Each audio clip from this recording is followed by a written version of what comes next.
కోట్ల మందికి మంచి జరిగించి ఎప్పుడు జరగని విధంగా మేనిఫెస్టో అంటే ఒక చెత్తబుట్టలో పడేసే డాక్యుమెంట్ కాదు.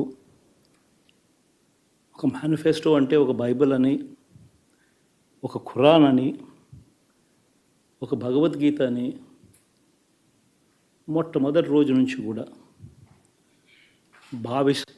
భావిస్తూ ఏకంగా 99% వాగ్దానాలు అమలు చేసి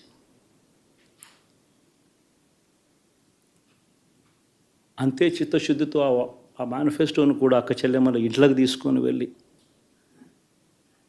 చూపించి మీరే టిక్కు పెట్టండి అనే నిబద్ధత గల ప్రభుత్వంగా పనిచేసాం. ఇప్పుడు జరగని విధంగా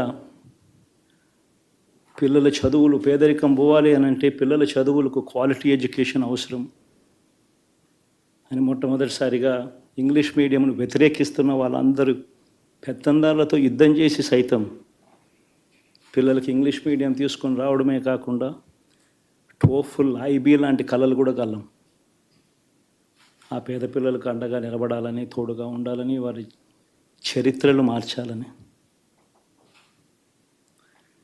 ఎప్పుడు చూడని విధంగా గ్రామ స్థాయిలోనే సచివాలయ వ్యవస్థ, వాలంటీర్ల వ్యవస్థ తీసుకొచ్చి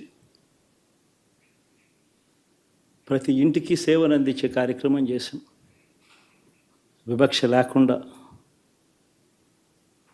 కరప్షన్ లేకుండా దాదాపుగా 2,70,000 కోట్ల రూపాయల పైచిలకు ఇంటి వద్దకి అందించగలిగాం.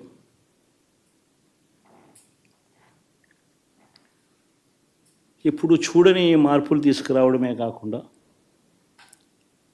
ఒక చదువుల రంగం అయితేనేమి, ఒక విద్యారంగం, ఒక వ్యవసాయ రంగం అయితేనేమి, ఒక వైద్య రంగం అయితేనేమి, ఏ పేదవాడు ఎప్పుడూ ఇబ్బంది పడకూడదు అని ఎప్పుడు ఊహించని విధంగా మార్పులు తీసుకొస్తూ పేదవాడికి అండగా నిలబడగలిగాం. విమెన్ ఎంపవర్మెంట్ అంటే ఇది, మహిళా సాధికారత ఇది అంటే ఇది అని ప్రపంచానికి చాటి చెప్పగలిగాం. సోషల్ జస్టిస్ అంటే, సామాజిక న్యాయం అంటే ఇది అని ప్రపంచానికి చూపించగలిగాం. మరి ఇన్ని గొప్ప మార్పులు చేసిన తర్వాత, ఇన్ని కోట్ల మందికి మంచి జరిగిన తర్వాత మరి అభిమానం ఏమైందో, ఆప్యాయత ఏమైందో తెలీదు.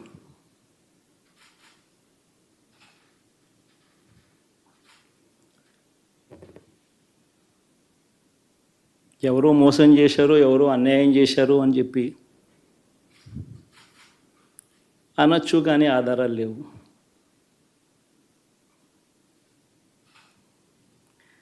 ఏం జరిగిందో దేవుడికి తెలుసు. పెద్ద నేనైతే చేయగలిగింది ఏమీ లేదు. ప్రజల తీర్పు తీసుకుంటాం, కానీ మంచి చేయడానికి మాత్రం ప్రజలకు తోడుగా ఖచ్చితంగా ఉంటాం. వాయిస్ ఆఫ్ ది వాయిస్లెస్ కింద ఈ పార్టీ తాను చేయాల్సిన పని తప్పకుండా చేస్తుంది. పేదవాడికి అండగా ఉండే కార్యక్రమంలో ఎప్పుడూ కూడా పేదవాడికి తోడుగా ఉంటూ గలం విప్పుతుంది, పేదవాడికి అండగా నిలుస్తుంది. పెద్ద పెద్ద వాళ్ళ కూటమి ఇది, ఢిల్లీలో సైతం శాసించే పరిస్థితుల్లో ఉన్న కూటమి ఇది. ఆ కూటమిలో ఉన్న బీజేపీకి, ఆ కూటమిలో ఉన్న చంద్రబాబు గారికి, ఆ కూటమిలో ఉన్న పవన్ కళ్యాణ్ గారికి, అందరికీ కూడా వాళ్ళ గొప్ప విజయానికి అభినందనలు.